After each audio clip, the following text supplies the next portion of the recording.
Faraz Shauketaly.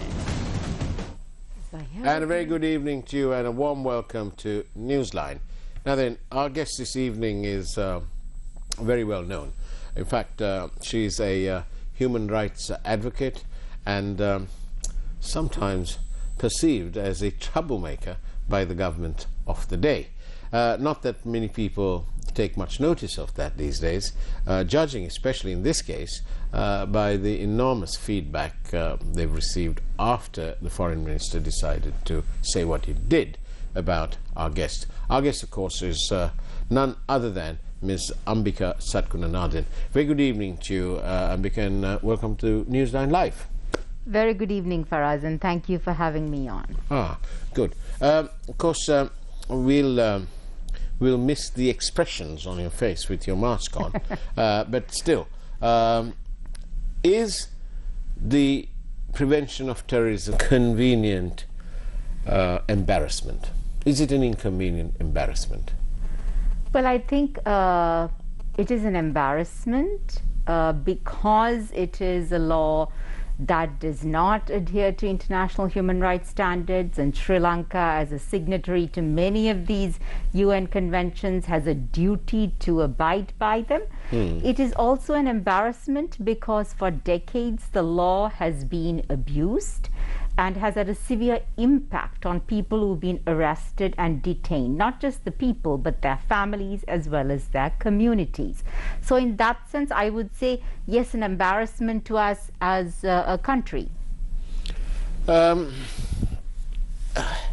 We've discussed the Prevention of Terrorism Act, and it would be fair to say that every guest who's been here has sort of been very negative about the continued use of some piece of legislation that was brought in temporarily, and that temporary status has gone on for the last 42 years. It either suggests a lack of utter disdain and commitment on the part of our legislators from whichever political hue they've been into power, be it the Sirisena Kumaratunga combined, the Sirisena Wickramasinghe combined. Sorry, I should have said Wickramasinghe Kumaratunga combined. Then the Sirisena Wickramasinghe combined, the Mahinda Rajapaksa administration 1, the Mahinda Rajapaksa administration 2, and now, of course, we have the Gotabaya Rajapaksa administration part 1. All of them have shown an utter contempt to getting rid of this piece of legislation, and neither do they articulate in a proper public forum, in a debate, as to the merits of the PTA. Is there any merit in this PTA? There isn't, and what you've said, Faraz, is very correct, in that during successive regimes, and it really in a way didn't matter much who was in power, because during each regime we have seen the misuse of the PTA. Even during Yahapalana we saw that. This shows that the law itself is human rights deficient, but it also shows that, you know, when such a law is there, the powers that be have a tendency to abuse it. Are there merits to it? Well, no. What we do see is that there are many deficiencies to it. And one of the main deficiencies is that it allows for what is called administrative detention, which means the executive, in this case the Minister of Defense, can make a decision whether or not to detain someone. And there is no judicial oversight, which means normally it is a judge who decides whether a person should be detained or not. But here the judge cannot decide that. The executive decides that. So that continues, you can continue the detention order for 18 months without even producing the person before a magistrate. Main problem, the confession. A confession that is given to an assistant superintendent of police or someone above that rank can be admissible as evidence during trial. Historically, we have seen, and this is something that is not myth or story, it has been documented by the Human Rights Commission, by the Supreme Court of Sri Lanka in many decisions, that this provision has what enabled the use of torture, because commonly people are tortured to obtain their confessions. And what this leads to is also a deterioration in investigation techniques. Because you think you can obtain a confession, you will not do as thorough an investigation. You won't do any kind of a job because you just beat the fellow into submission. Exactly. And then what happens, Faraz, is at court the confessions are most often thrown out, right? Which means that it's not admissible. It's not admissible because they have to prove. Of course, it's the person who was tortured who has to prove that he wasn't tortured. He was tortured to obtain the confession. If they are successful in proving that, then they might be acquitted, and the confession will be thrown out. Even though it is thrown out, the person has still been tortured. The person has still been imprisoned for many years. So who will compensate them? And the main point here is the actual person who was responsible for that act of terror has still not been held accountable.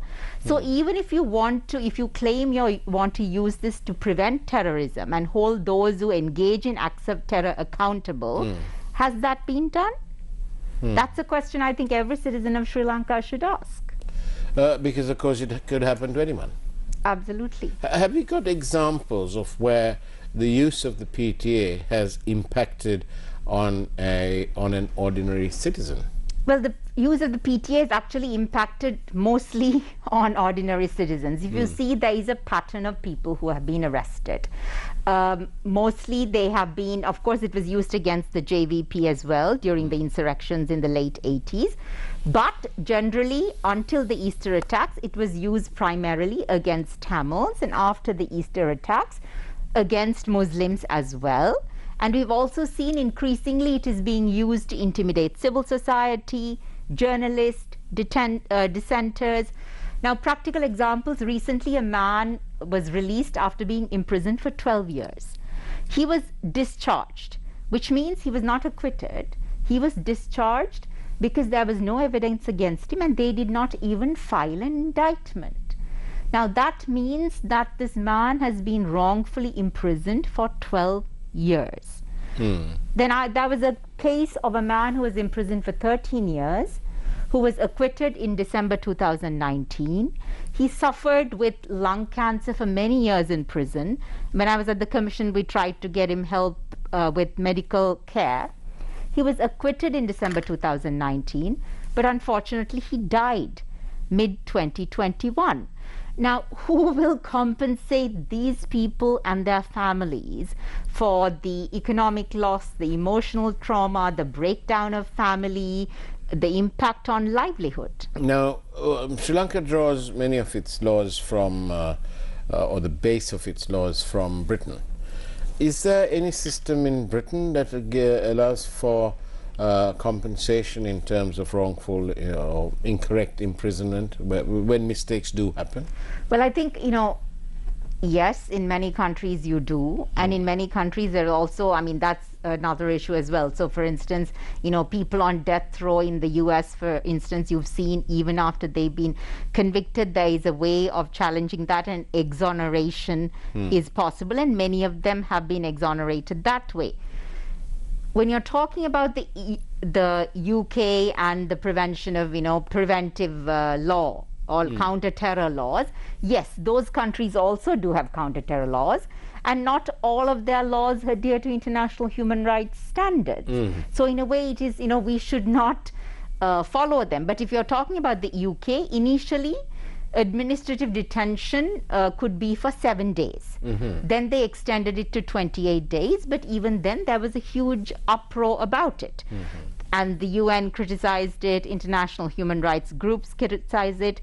So I think, there's an argument that Sri Lanka is the target of this criticism. But if you use Google, which I always say is free, so I encourage people to use it, you will see that the United Nations, the UN Special Rapporteurs, Amnesty International, Human Rights Watch have been very fair in their criticism. Whichever country, whether it's the United Kingdom or the United States or Sri Lanka or India, if their laws and practices violate human rights standards and violate human rights, they have been very vocal in critiquing that.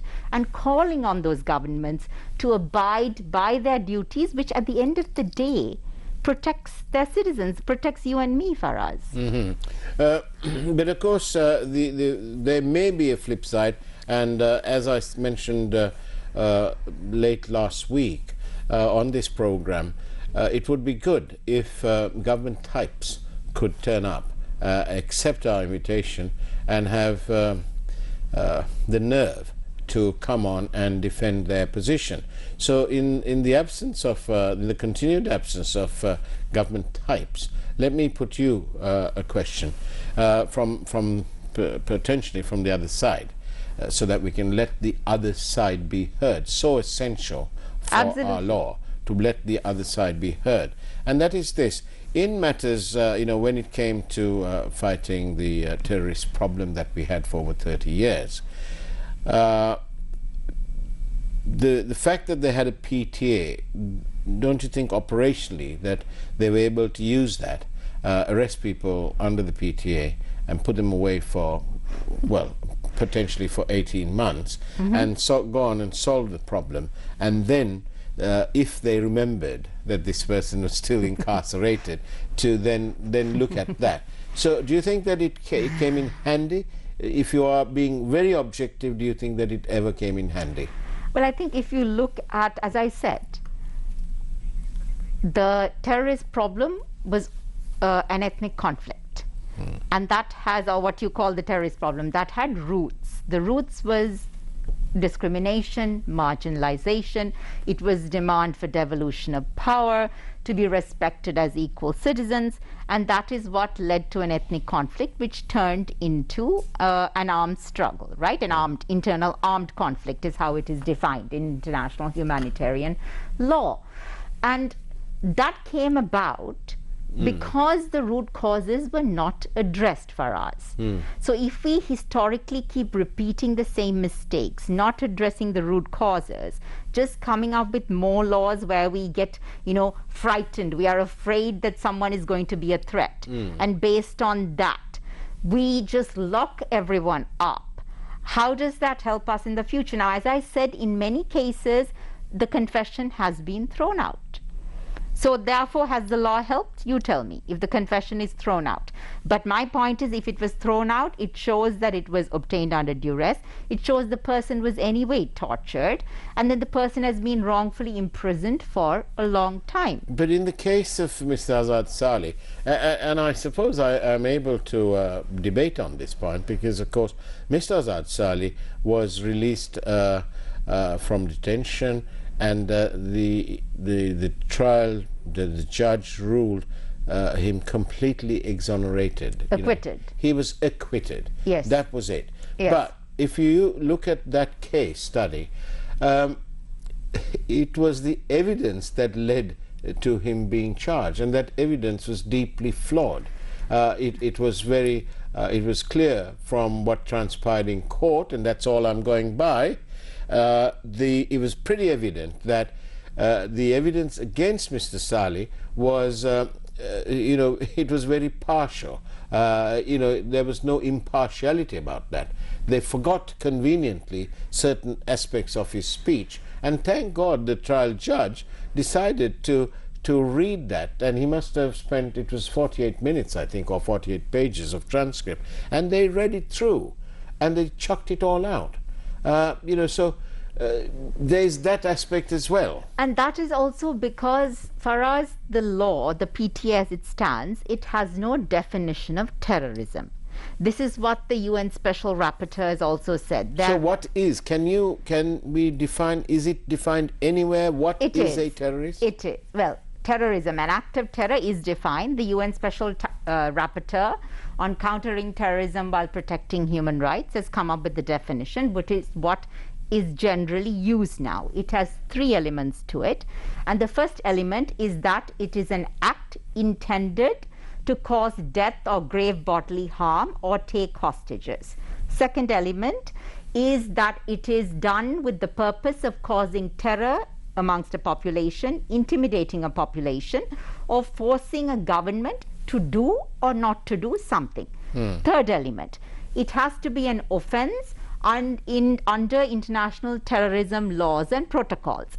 Now, this is a cumulative definition, which means not just one or two elements, but all three elements have to be present for an act to be deemed an act of terror.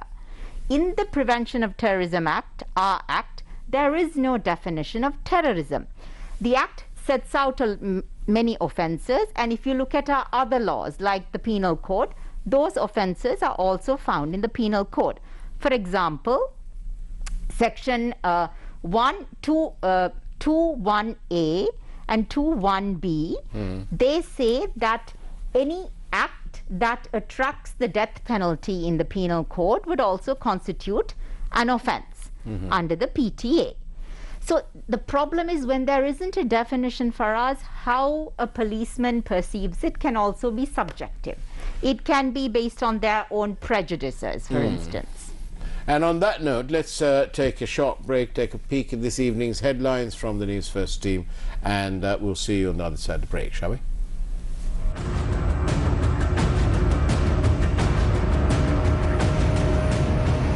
News First, Newsline with Faraz Shauketaly. Valuable Finance, best finance company.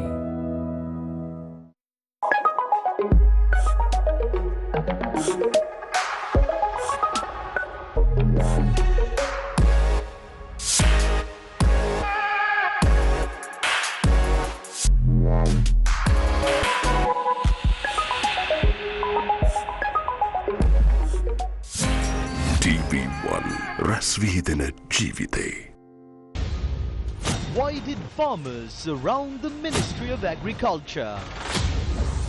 1 hour power cut stretched to 2 hours. 3 hour power cut for the south.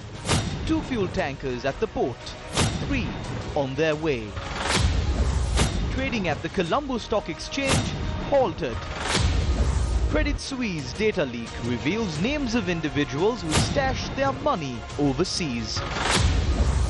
Attempts to conceal the truth behind the April 21st attack. අපිට ඇති වෙන සැකය තමයි වැටයි නියම නියරයි එක්කව වෙලා ගොයම කෑමද කියන සැකය. තව ටික කාලයක් යද්දි කිසිම මිනිස්සෙක් මේ පාස්කු ප්‍රහාරය ගැන කතා කරන්න බය වෙනවා. ඇයි බය වෙන්න හේතුව? කතා කරපු ගමන් එක්ක සුයි අයිඩියකට ගන්නවා.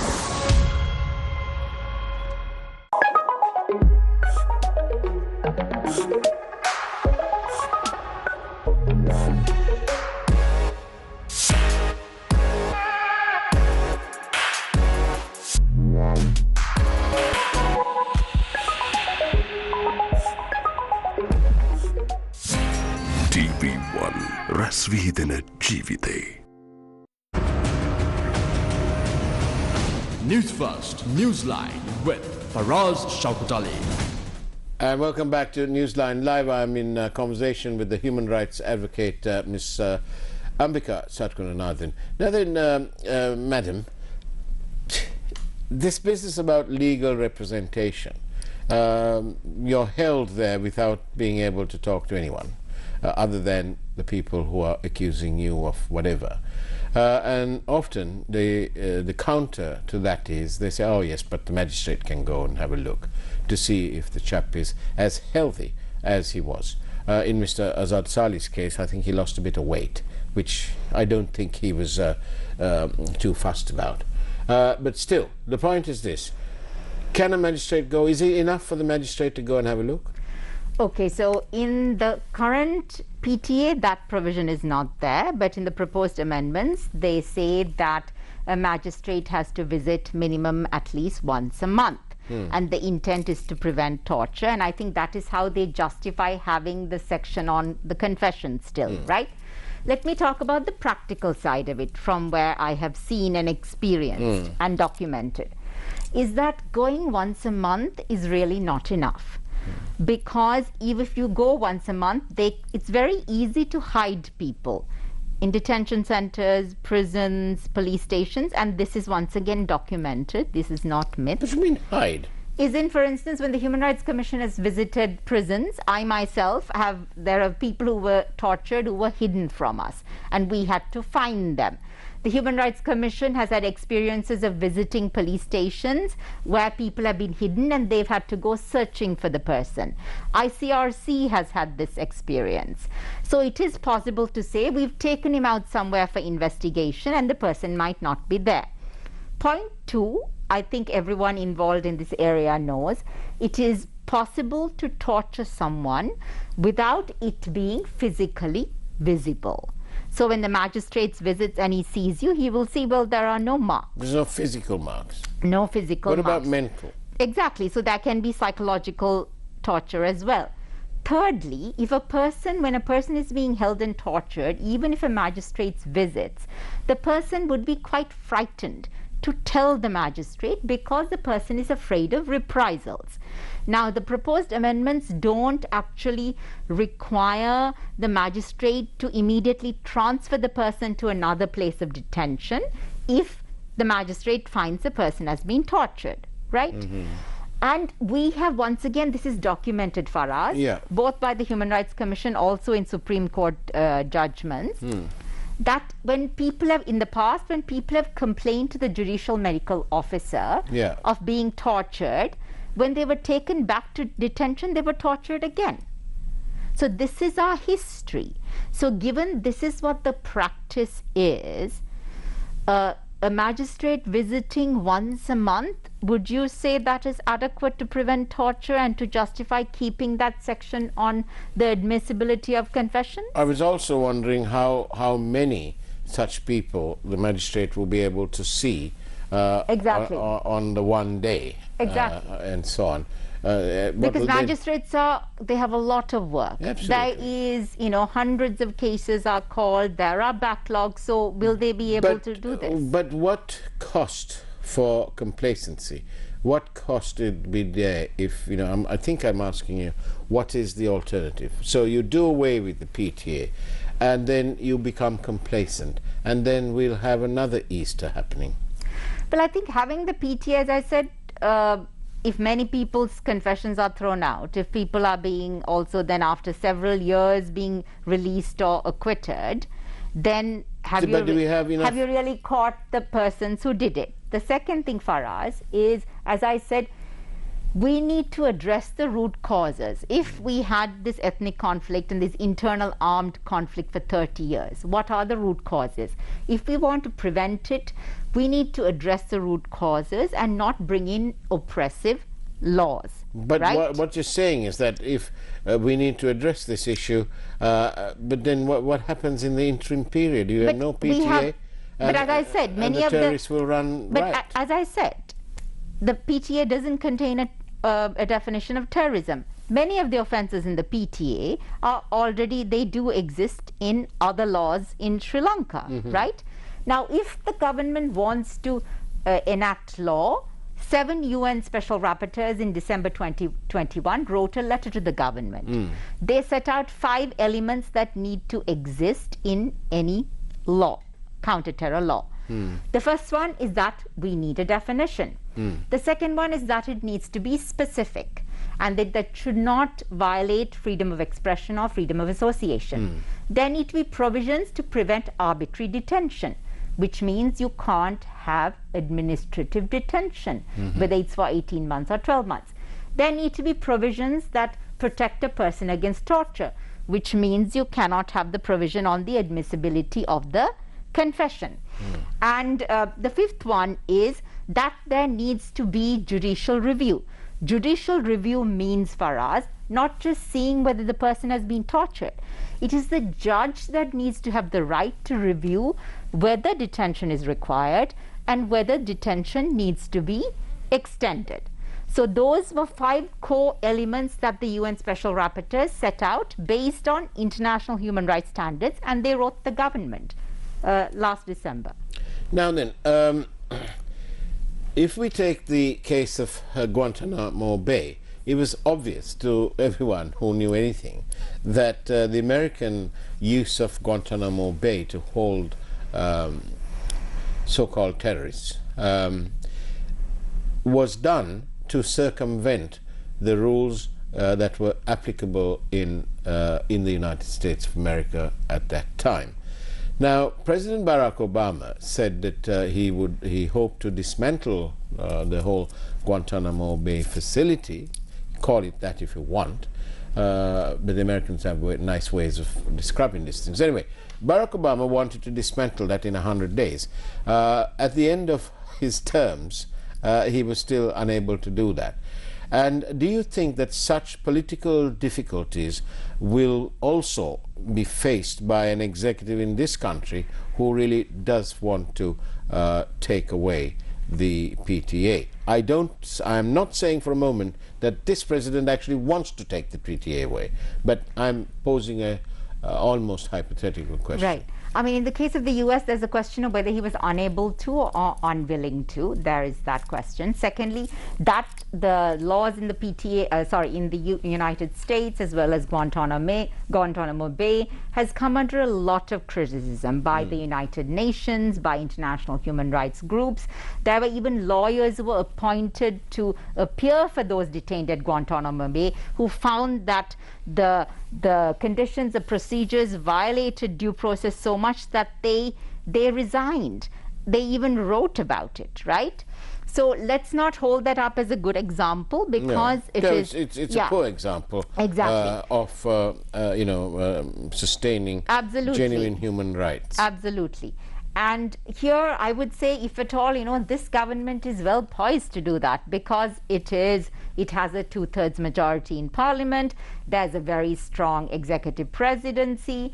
The president himself and the Secretary of Defense constantly tell us that there is no danger to national security. I think just even a couple of days ago, the Secretary of Defense told us this. So clearly we are in a very secure position where national security is concerned.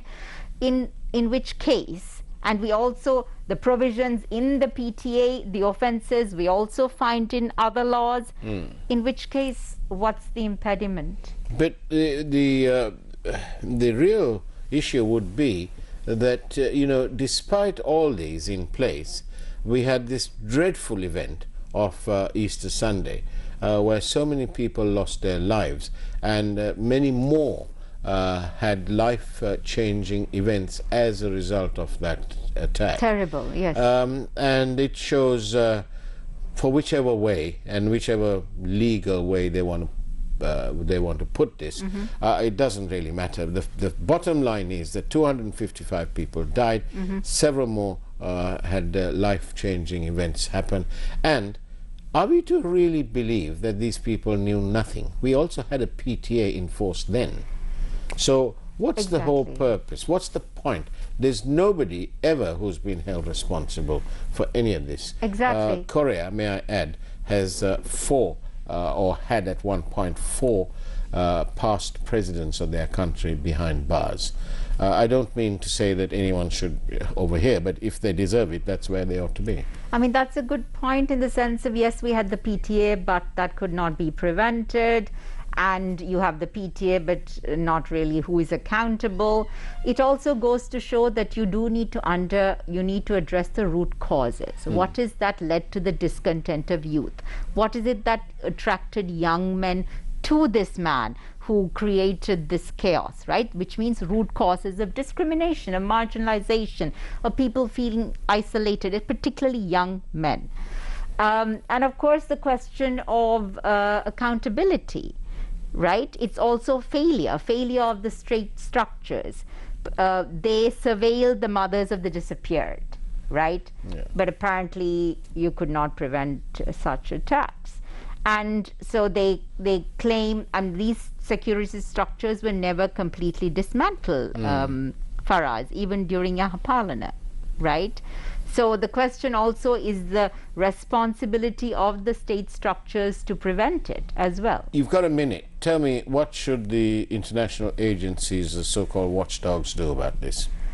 Well, I think, firstly, before international watchdogs, I think, before we look to the international watchdogs or other countries to put pressure, which I think is a bit sad, because we should be looking to our own government to do this, because it is the duty of our own government to protect our rights and not to violate our rights. So I think it's a bit sad that we have to constantly look to the United Nations or to other governments. But what they should do is, of course, keep raising these issues. That is extremely important. And of course, at the same time, I think they must not send mixed signals to the government, in the sense of saying, you know, the PTA violates human rights, but we're going to give you 300 million rupee worth of grant, you know, for justice and reconciliation, when you see that is not happening on the ground. Ambika Satkunanathan, thank you very much for being upfront and open on this very important matter. And we do hope that sanity will prevail, and that finally, one day, soon, our legislators will realize the folly of their ways. On that note, take care, have a great evening, and as always, God bless you.